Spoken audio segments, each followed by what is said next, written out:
All right. Good afternoon. Good morning, everyone. Is it morning or afternoon? I can't hardly remember.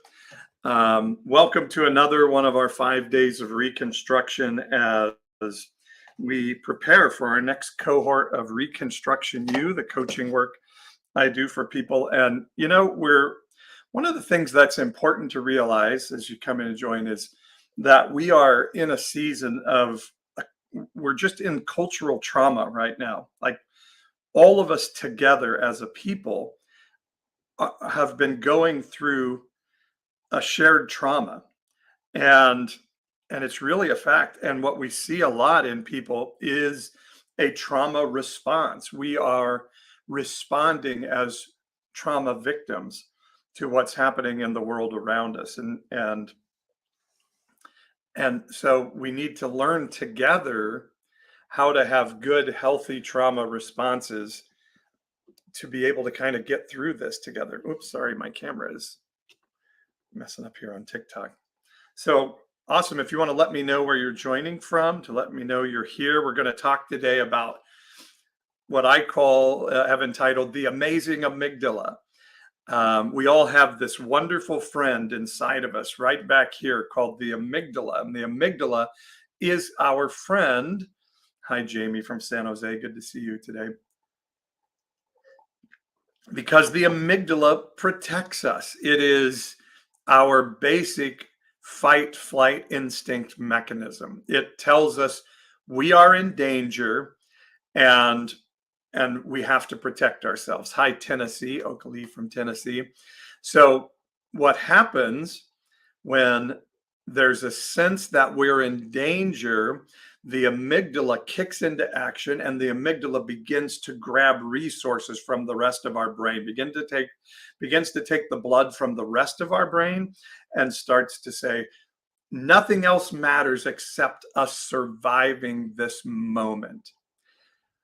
I say there are three things that human beings are always fighting towards, and that is safety, value, and purpose. We have to know we're going to survive, that we're not going to die. That is our basic human instinct. And once we have a sense we're going to survive, then as humans, we naturally start to think, does anybody care that I'm alive? And so we want value. We want to have value. We want to know somebody's life will be impacted if we aren't here. And then finally, we want to have purpose. Once our safety is intact, we feel valued, then we want to know we have a purpose. There's a reason we were created to live on this earth. And so we're going to fight for those things. And so when we feel threatened, this amazing amygdala starts to gather resources to help us, because now it's time. We're under threat. We need to either fight or flight or freeze or fawn. All of those are responses to a sense that trauma is at hand. And if we've suffered a lot of trauma in our life, our response to input can become a PTSD response. And the PTSD says, my safety is threatened here, and so my amygdala has to kick in. It's going to pull resources from the rest of my brain, and I am going to respond in one of the four F's: fight, flight, freeze, or fawn. And those aren't always the most healthy ways to respond. And so we have to start learning to be friends with our amygdala and say, hey, amygdala, thank you for kicking in to want to help me survive right now. But we need to learn that our safety is actually not at threat here. Our boss is telling us we made a mistake on a report or a project we are working on. That's not a threat to my safety, because I understand I can make mistakes and still be okay.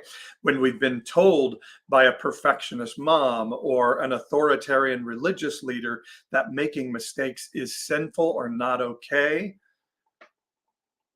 then we begin to think any questioning of whether we did something with a mistake in it becomes a threat to our safety, and thus the amygdala kicks in this PTSD response and says, uh-oh, we're being questioned and our very value and safety is being called into question. I'm going to change my mic. Sorry.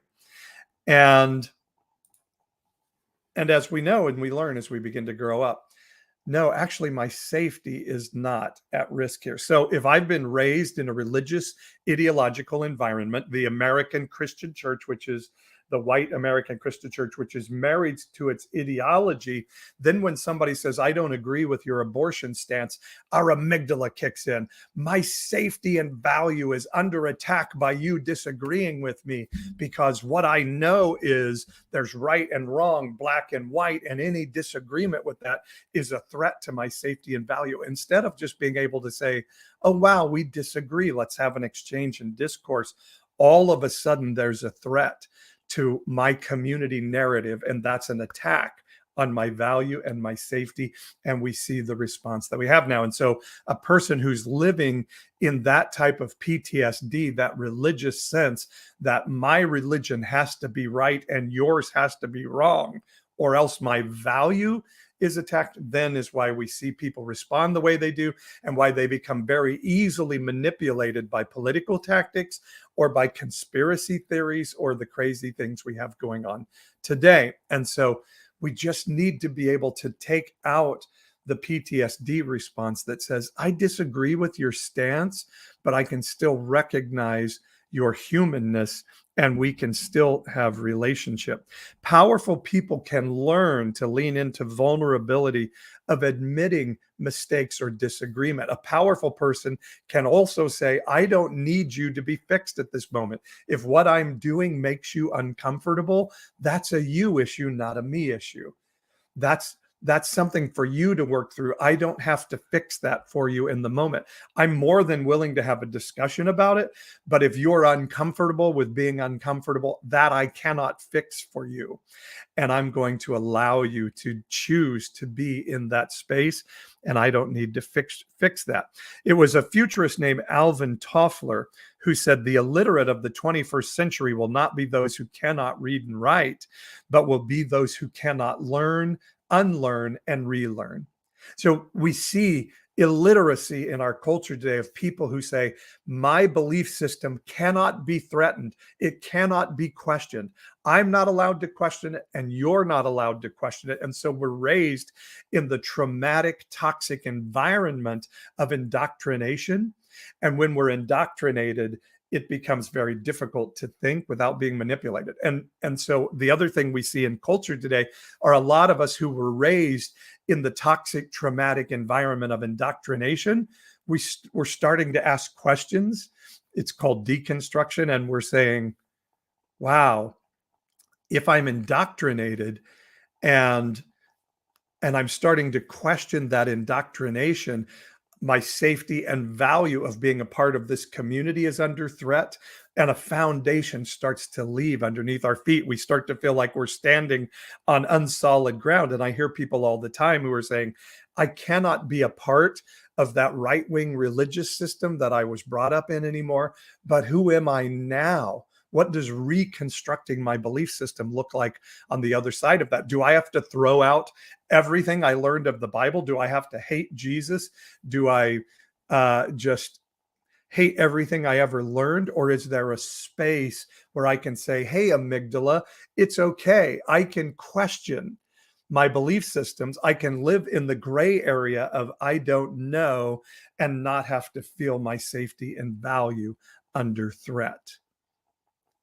And when we learn to do that, we can then let logic begin to come into our discussions around religion. I can start to say to you, hey, I'm questioning whether the Bible really is as violently angry about abortion as you are, and be able to have a discussion about it, because we're no longer allowing our amygdala to be manipulated by PTSD, but instead we are in control of our emotions and could start to ask logical questions of one another without there being so much emotion. So it's always a good time to make sure we're intentional about learning to deal with life through a healthy non-PTSD lens.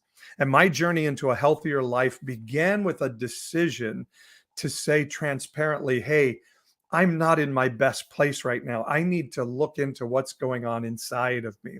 And I was recently working with my therapist on some issues in my emotional well-being and my emotional health journey. And he told me something really interesting for the particular issues that I'm working on in life. My therapist said, I've worked with 38 cases of people working through the issues you're working through in your life, Paul. And you know how many of those cases are male, are happening in men? The answer is one. He said, Paul, you're the only man who I've ever had to work this issue through. So what does that mean? 38 cases, only one male. So it either means women are more crazy and emotional. Let me take the word crazy out of it.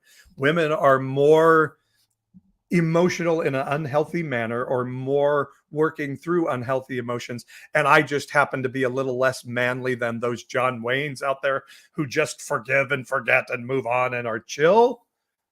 Or men in our culture, particularly the evangelical religious culture, are told you don't get to deal with your emotions and your feelings. You have to be super strong and chill and just get over it and forgive and move on. Just give it over to Jesus. Just take it to the cross. Just read your Bible more and it will be okay. When in fact, men, many of us, particularly in Gen X, are hurting deeply because we were told we weren't allowed to feel. We were told we weren't allowed to be emotional. We were told anything of the flesh was evil and anything of emotionality was effeminate and therefore not for you. And we have a bunch of really unhealthy men who grew up in the toxicity of American culture and of American Christian culture, who are hurting very deeply and have been for a long, long time. And that's why I do emotional and spiritual well-being coaching and mentorship through Reconstruction U, because particularly for men, but also for women, I have clients of all kinds of people on the spectrum of gender. But I particularly feel an urgency in me to say to men, that toxicity that you were raised with, don't throw like a girl, don't cry like a girl, don't feel your emotions.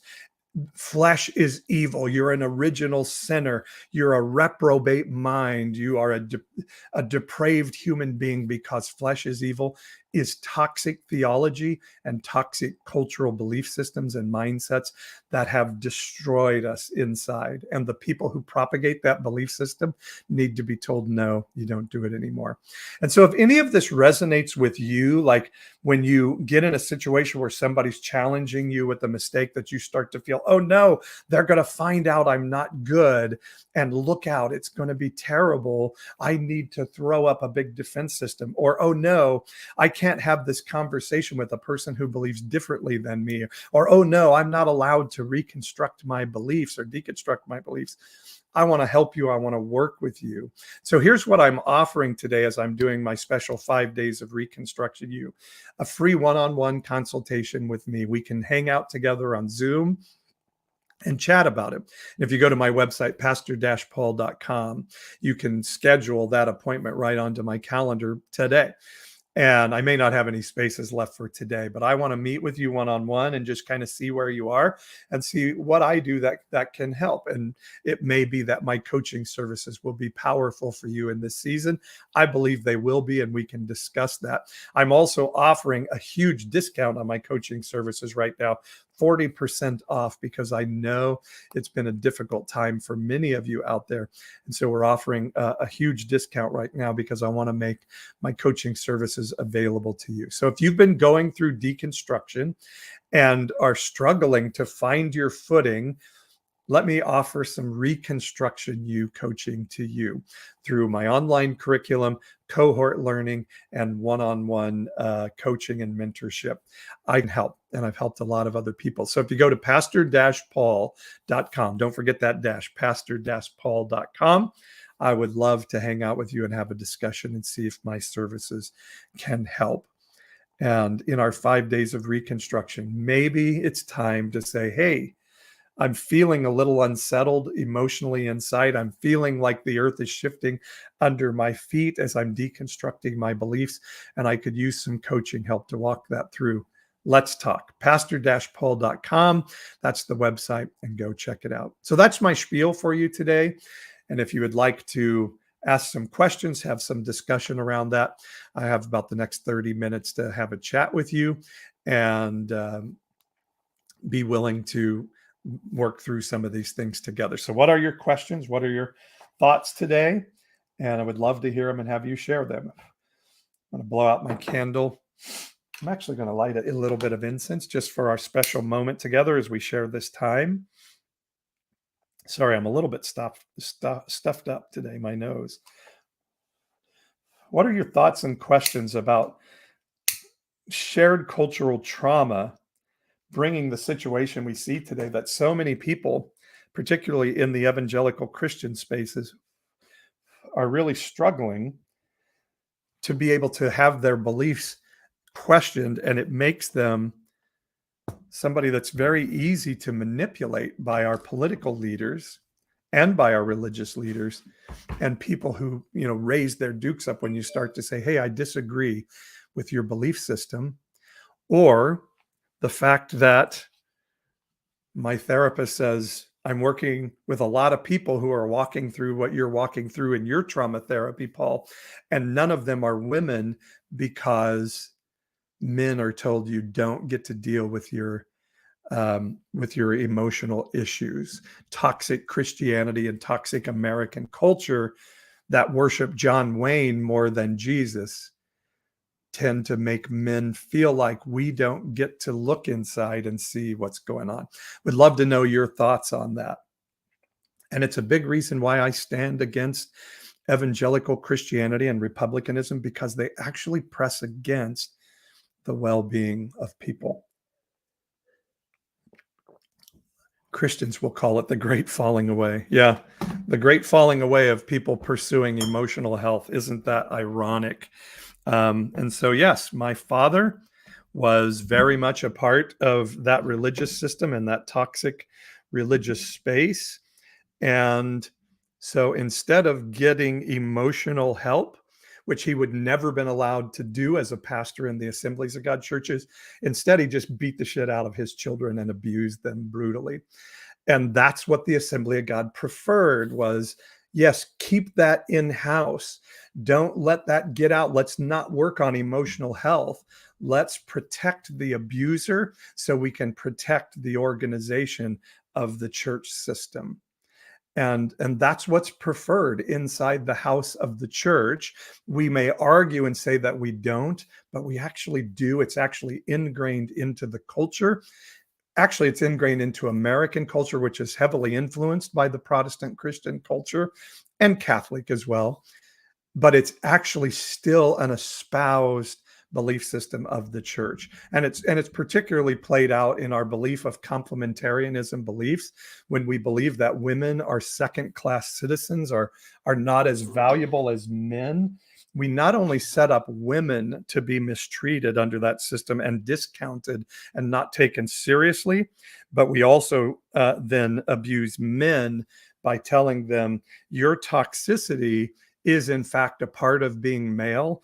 And to try to think I need to express an issue and a problem here becomes a shortfall that can never be revealed. And if we do reveal it, we will immediately lose our job and position in the church. And so it becomes a very, very toxic, destructive, unsafe environment. And so I find it very ironic and very much a they doth protest too much thing, that republicanism and right-wingism in particular, and not even the extreme right wing anymore, very much the center of Republican and right-wing beliefs is this constant uber focus on pedophilia and looking for pedophiles and using the word grooming today and those things. When in fact, the place where I find children to be in most danger in our culture today, maybe not most exactly the word, but in grave danger, is in our church cultures. Not just in the building with leaders abusing people, which is in fact happening and is protected on a regular basis, but how our teaching then protects this toxicity in the household, and children get abused on an ongoing basis, and it's covered. and men are told, don't come and express this need and this pain that's causing you trouble, because we will then take you out of any space where you could ever be of influence again. And so men then are told, you must cover up these issues. And the church says it's better to look good and say, well, Jesus handled it for me, I've just forgiven and moved on, than to actually deal with the pain of what's going on inside. The church in the United States has become a very dangerous place for the physical and emotional well-being of those that frequent it on a regular basis. And until we become honest with that and dealing with that, our culture is going to continue the slide that it's in today. I'm absolutely convinced of it. And that's why I moved from pastoring a church, which I found to be a place that I couldn't really have an impact on indoctrinated people who didn't want to be told something different than what they had always known. And it was, in fact, trauma inducing by me to ask them to think and try to believe differently than what they already believed, to try to think that maybe their republicanism wasn't from God, but was in fact a manipulation from men. I had to step out of that environment, and I've moved into coaching, which I really love. So pastor-paul.com, I'm offering a free one-on-one time with me if you go there, and also offering a very special rate on my coaching. So would you jump over there right now, pastor-paul.com, and say, I'd love to know more about the resources you offer for reconstructing my beliefs as I'm finding the foundations that I've been standing on start to be broken down. My belief in my church and my religion and my culture are starting to be shaken because of what I see happening around me to trauma, to people who have trauma-induced responses and refuse to do anything other than pray more and read their Bible to try and get over that. And they become very, very dangerous people. So, more of your thoughts. I find it interesting, says Brittany, that the very qualities men respect Christ for, they abhor in themselves. What define those qualities for me, Brittany? I think that's a really interesting statement. What would you say are in the qualities of Jesus that church describes as not manly and not to be valued in our people? By the way, the book Wild at Heart, if you were ever told to read that, I went into a church where Wild at Heart was really big, and about, you got to read this book because you have a son. And it was all about how sons need to be taken out and taught to shoot things and kill animals, and all of these things. And I read that book, and I'm like, this is a nightmare. I can't believe the pastor of this church is telling people to read Wild at Heart. I don't think it's really appropriate to say, boys, we're going to go out and shoot things and be manly, and girls, you're going to learn to quilt and be pure. I think it's an absolutely destructive belief system of men and women. So Amanda says Jesus had the attribute of being all loving. Brittany says gentleness for one, lack of pridefulness. Yeah, these are attributes of Jesus that we would say are not manly attributes in American culture and American church culture, which we say, isn't Jesus amazing how he loved people? But I have to be manly. I have to be manly and want to stand up and fight people and say no to mask mandates and say no to pedophiles, even though most of the pedophiles happen to be in my church system. Jesus got very angry at people that tried to put religious bondage onto other people. Yes, he didn't get angry at sinners at all. He got very angry at religious people who tried to place the bondage of their religion that they were under onto others. And the reason we take, let me tell you what the psychology of, I want to take the bondage of my religion and put it onto others and define them by the bondage of my religion, is because that is a self-righteousness by which my feeling of my shamefulness, I can start to feel better about myself by saying, well, I'm better than those people. I'm better than that person. And I can share the gospel with them. And if they say no, then I know I'm better than them. I've done my thing for God by condemning them. And that's what evangelism is about. That's what and so Jesus got very, very angry and stated it was his mission to set captives free from bondage of religious and cultural belief systems. And so Jesus incarnate on the earth today would say, I am against right-wing evangelicalism. I am against your need to say we are the only right religion. We are the only right race. We are the only right nation. We need to make our nation great again so God's plan could be existent on earth. Yeah.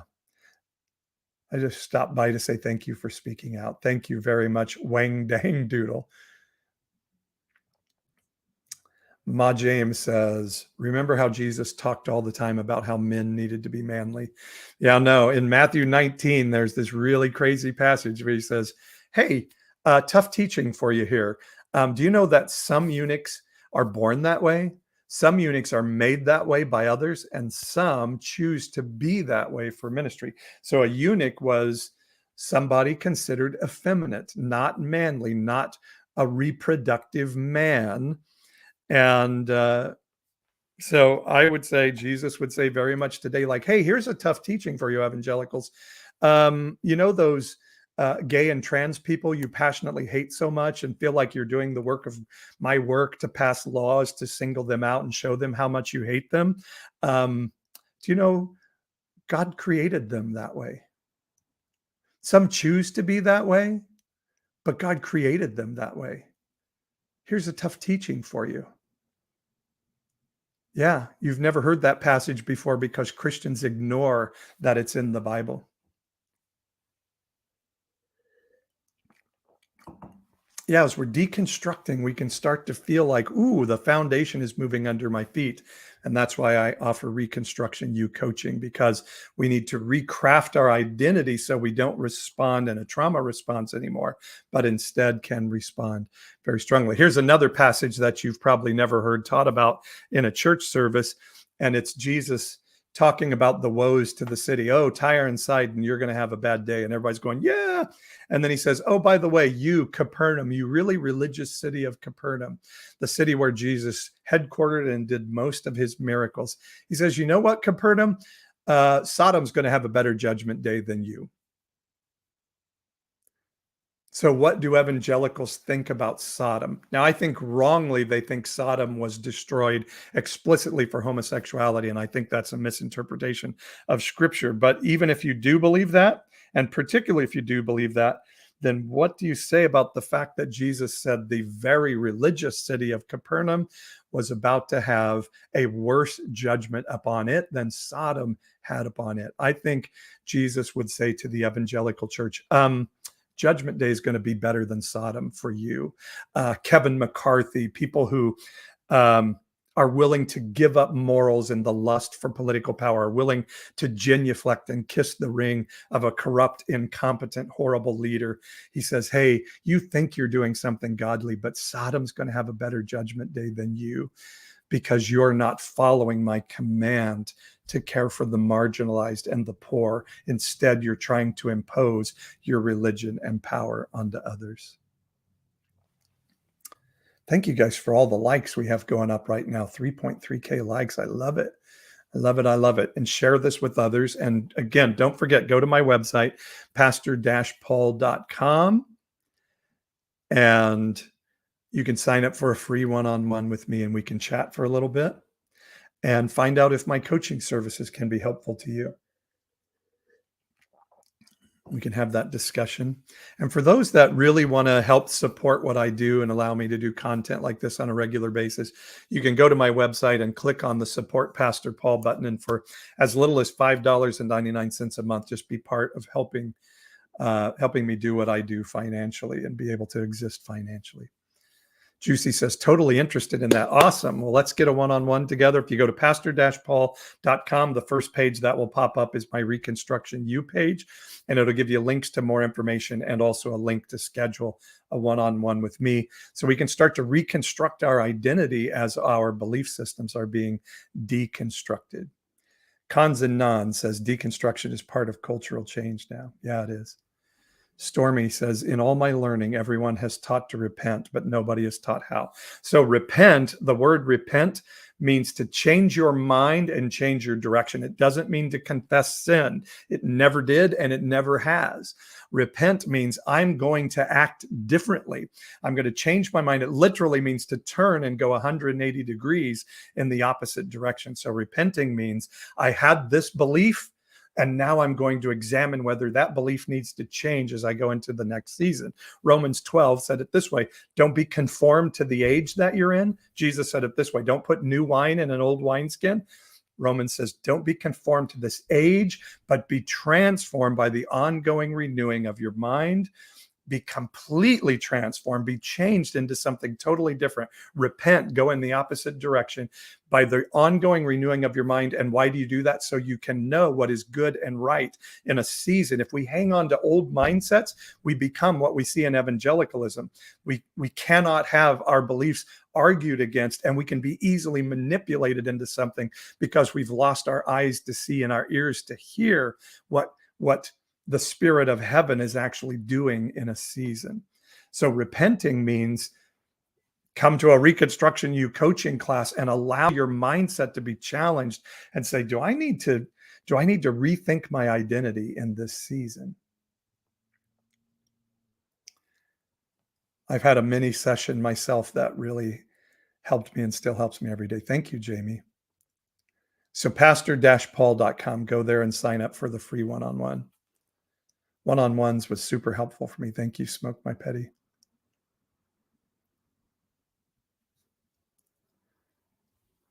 Romans, Paul was a con man. So I don't totally agree with that statement, Brittany, but I totally understand. Can't find it. Website doesn't exist. pastor-paul.com.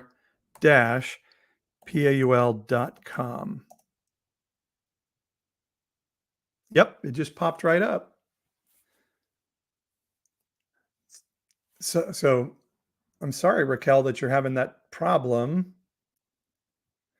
Pastor, pastor dash Paul, paul.com.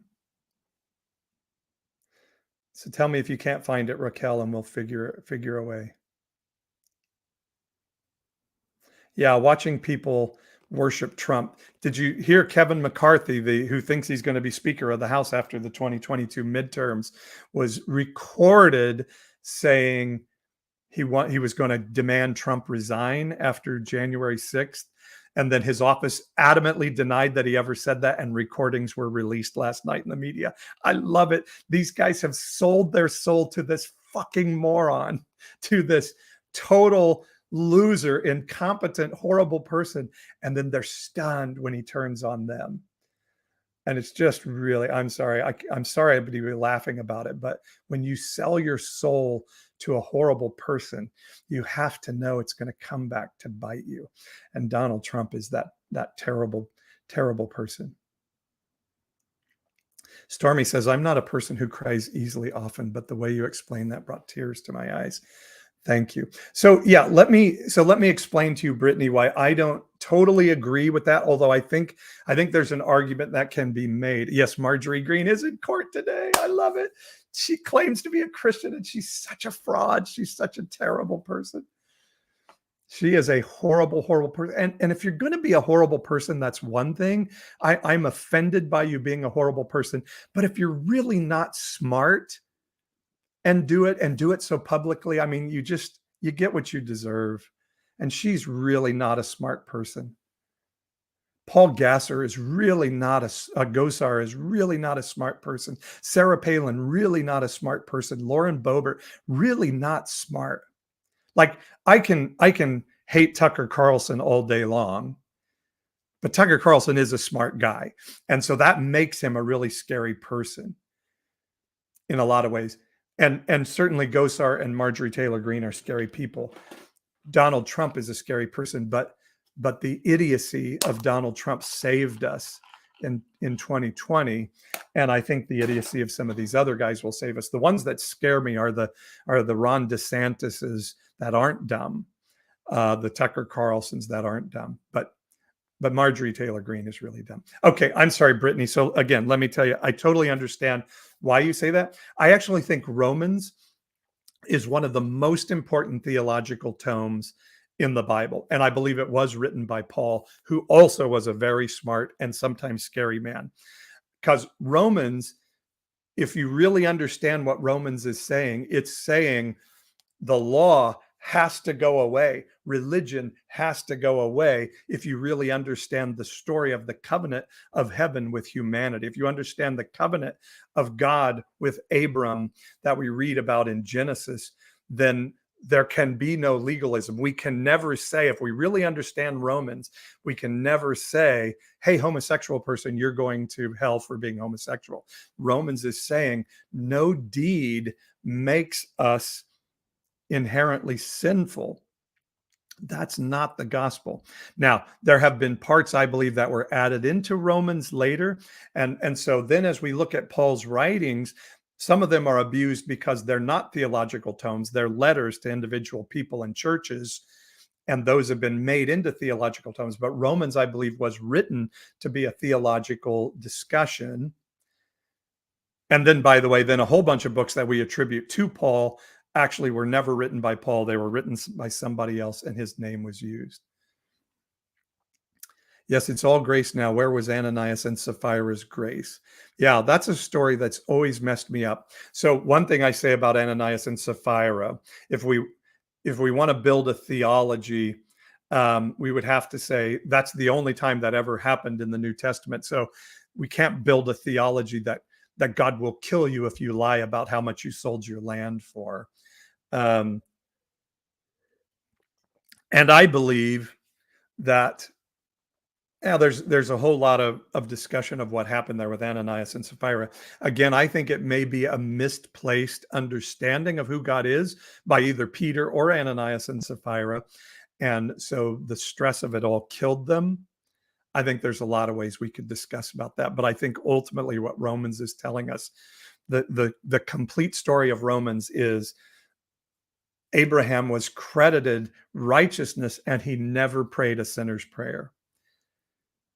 Abraham was credited righteousness because heaven said, you are released from the law and into relationship with the goodness of heaven. And once we understand that, then we no longer will allow ourselves to be placed under the bondage of law. And evangelicalism, that idea of like, I'm good because I don't smoke or chew and don't date girls that do, is legalism and law. It is a religion. And yes, the sinner's prayer is not in the Bible. That is a religious construct constructed by men and adopted by a religion like evangelicalism. Evangelicals tell me this all the time, and I used to say it myself. Christianity isn't a religion, it's a relationship with Jesus. That is true. If you read Romans, what pure following of Christ is a relationship between humanity and heaven. But American Christianity, American Roman Catholicism, American evangelicalism are very much man-made religions, very much man-made religions that are being foisted upon people as a bondage of control. And I think Jesus would say, stop it. I remember the first time I read that in church, the sinner's prayer, I felt so awkward. The law says it is forever, and what about God never changing? So we take this, so God is never changing. God's covenant, the covenant of heaven with Abram was, I'm going to walk with you and I'm going to not hold sin against you. And that is never changing. Then man added law. If you really read, God made a covenant with Abram. God offered that covenant with the Israelites at Sinai, and the Israelites said, no, we don't want that covenant. We want a covenant like our neighbors have with their God, where we can dance and manipulate God to grow our crops, and we can manipulate God to kill our neighbors. We want that relationship. And what we see in the story that's written there is God saying, well, that's a really bad idea, but if that's what you want, okay, here's 600 laws. And so now Romans is a book that says Jesus fulfilled the law is now gone, and here's what life looks like without the law. So So, yes, the relationship between humanity and heaven is never changing. It's the same today, yesterday, today, and forever. But then when men, and I use that word thoughtfully and purposefully, when men put the bondage of law and call it Christianity, that is not changing God. That is humanity putting bondage upon other people. And that's what Jesus came to get rid of and stand against. So Jesus, the story of Jesus is against the religion of evangelicalism. The religion of evangelicalism is antichrist. Now, the beauty of life and humanity is people will still find connection with the goodness of heaven through that religion. So that's why some are able to say, well, the religion really helped me. But the mindset of saying, if you do this, if you have sex out of marriage, you are sinful and God hates you. If you have sex inside of heterosexual marriage, you are right and God loves you, are statements that are not true in the never-ending relationship between humanity and heaven. There can be sexuality within marriage that is sinful because it's done in violation of relationship, as in a woman owes her husband sex inside of a marriage, even when she doesn't want to. So sin is a violation of relationship. So heterosexual sex can be sinful when it's a violation of relationship, and there can be sex outside of marriage that's done very thoughtfully. And even I even believe, and this is, people are going to go crazy at this, I even believe a one night stand can be wonderful intimacy when two people truly understand what they're doing within their relationship, and it's not a sin. Sometimes it's not a sin to have sex outside of marriage. Oh, did I say that out loud? I'm sorry. Now, if a man is married and he's violating his relationship with his wife by having sex with a mistress and keeping it secret from his wife and knowing it's going to destroy her soul by doing it, then that sex is sin. Absolutely. Because it's a violation of relationship. But if there are two people who understand who they are, what their relationship looks like, are honest to it and honest to those around them, then sex in and of itself is not an inherently evil thing. I mean, I love, let me see if I can look up a passage here real quick. I saw a video yesterday of a Christian pastor who was running for office and says, I'm going to put the Bible back into school because we need to get rid of all this pornographic material in school and get back to having the Bible because our forefathers wanted the Bible to be the only textbook in schools. And so we need to get back to having the Bible in school. So I want to read a passage from the Bible. Imagine me teaching this in school because the Bible is the book that should be taught in our schools, not terrible CRT or any of these other things. The Bible should be taught in school. So, okay, class, let me demonstrate for you. Okay, class. Okay, second grade class, we're going to learn the Bible today. I'm going to read to you from Genesis 38, verses 8 through 10. Oh, wait, I'm going to start in verse 7, children. Here we go. But Judah's firstborn, was wicked in the sight of the Lord, and the Lord put him to death. Isn't that wonderful, children? God killed for being a terrible person. He died and left his wife childless and helpless because women had no place in that culture. Isn't that awesome? His wife Tamar now is helpless and hopeless. But God has a solution. Judah, dad, is going to go talk to younger brother named Onan. And so we're going to read in verse 8. Okay, children? Then Judah said to Onan, go into your brother's wife and perform the duty of a brother-in-law to her and raise up offspring for your brother. But Onan knew that the offspring would not be his. So whenever he went into his brother's wife, he would waste the semen on the ground so as not to give offspring to his brother. And what he did was wicked in the sight of the Lord, and the Lord put him to death also. Oh, children, isn't it wonderful to be learning the Bible in school today? So, what did we learn here? We learned that if a man is wicked, God will kill him. Isn't that awesome? And wicked is a biblical code. And if you violate it, God will kill you.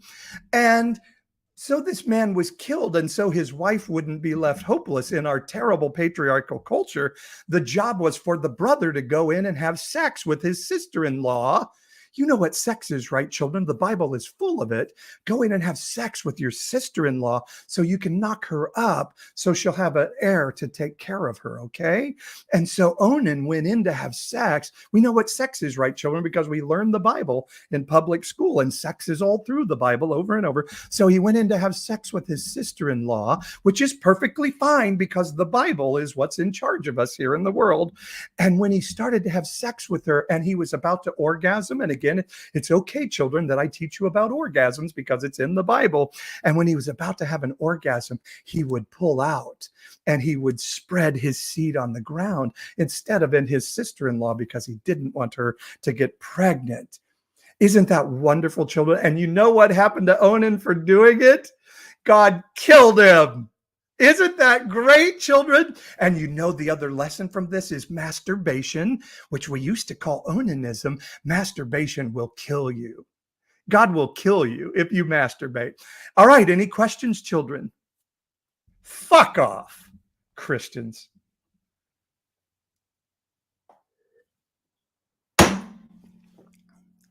Amen. Blink, blink. Please don't teach my kids this. There is a man running for governor of Colorado that says we have to put the Bible because our forefathers said the Bible should be the textbook in our Christian schools. Isn't it insane?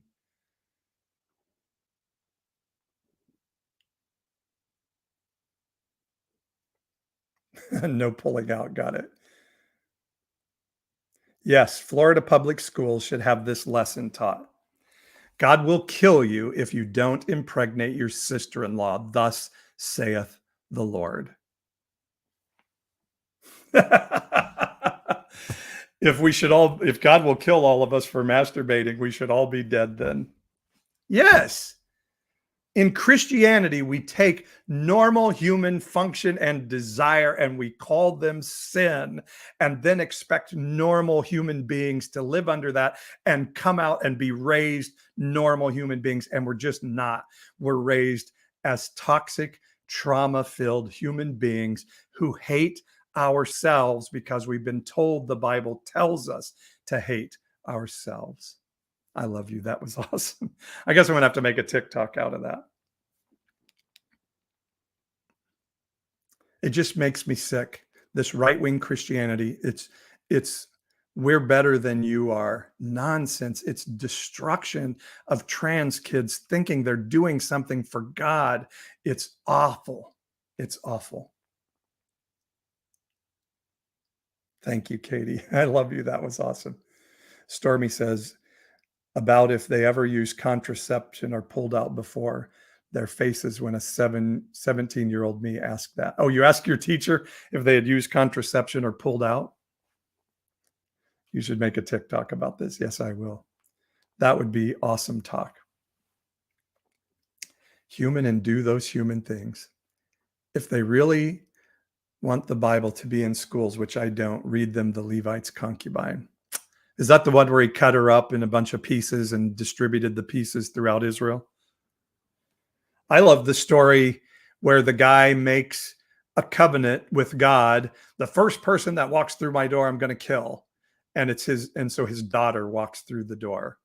And he's like, oh, honey, I'm going to have to kill you. And she's like, oh, that's a bummer. I'm never going to get to marry and have children. Well, give me some time to go travel around with my friends, and then I'll come back and let you kill me. And so she goes and travels for a bit. Then she comes home to be killed by her father so he can fulfill the covenant. That's the Bible. Have you read the Urantia? My friend is asking. I have not read the Urantia. Oh, we're in Kings now. The story was gnarly. They're holier than thou, so they think. Yep. Hi, Zanita. How are you? Let me do my commercial again, pastor-paul.com. You can sign up for a free one-on-one and I can show you my coaching services and my reconstruction that I'm providing for people who are on the other side of deconstruction and saying, who am I now that I've lost my community belief system and somewhat of my identity? What does this look like going forward? Pastor-paul.com is the website and you can sign up. Old Testament is so toxic. It is. And mistranslation of the New Testament is so toxic that we will focus on 1 Corinthians 6 to condemn homosexuals and ignore Matthew 19, where Jesus said, hey, some are born eunuchs. We look at 1 Timothy 1 and we think it's condemning gay men or non-binary people for loving each other. And we totally ignore that Jesus said, hey, Capernaum, you're going to have a worse judgment day than Sodom. Did you guys see my TikTok of me as the Apostle Paul with the white beard yesterday? My wife thought that was so funny. Woo, I'm a stick with Jesus. Everyone else is suspect at this point. How do you feel about the Pope coming to Canada to apologize to our Indigenous people? I hadn't heard about that. That would be amazing. Juicy says, oh, Searching for Sunday, Rachel Held Evans' book. You just received it. Oh, it's such a good book. It's one of my favorites ever. Searching for Sunday by Rachel Held Evans. And also one of my favorites, Joseph Comes to Town, When the Religious Right Becomes Religiously Wrong. It's my novel.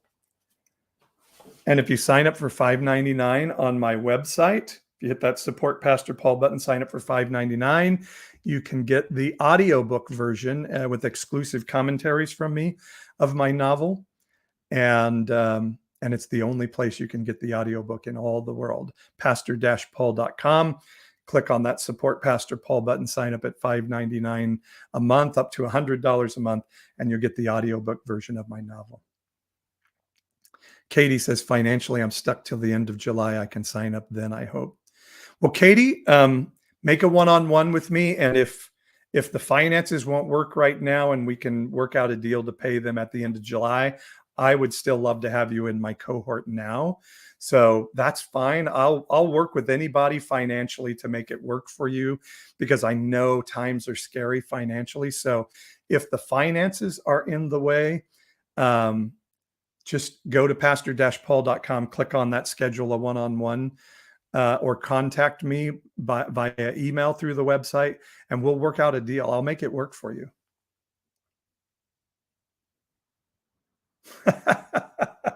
Oh my gosh, YouTube. I just got kicked off of my live for talking about adult nudity and sexual activities because I was quoting the Bible.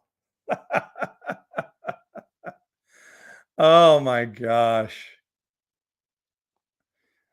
Oh my gosh. I just got kicked off. That is hilarious. Thank you, Craig. Hey, I'm looking forward to your party coming up. I will be there. Be square. I just got blocked. Yes, I did because I was talking about sexual activity by quoting the Bible. Oh my gosh. Isn't that crazy? I was telling the story of Onan spilling his seed on the ground. That's what I got kicked off for.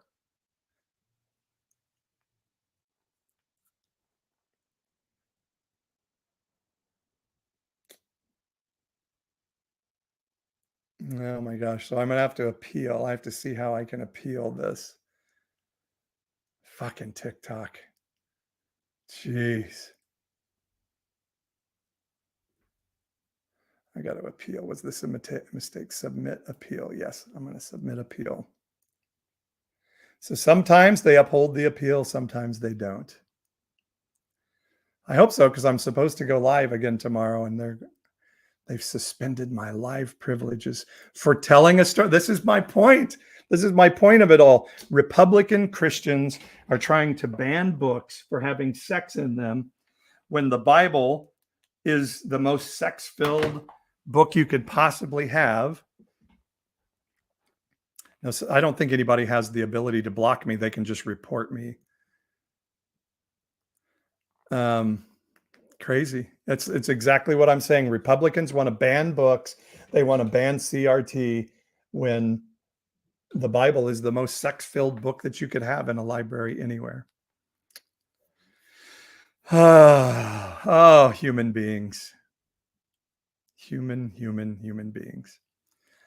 All right, guys, I'm going to take off. Love you all. Thank you for joining me today. Pastor-paul.com is the website. Go sign up for a one-on-one. Jamie, we got to hang out together soon. Craig, thanks for jumping in and saying hi. We'll talk to you guys later. Bye-bye.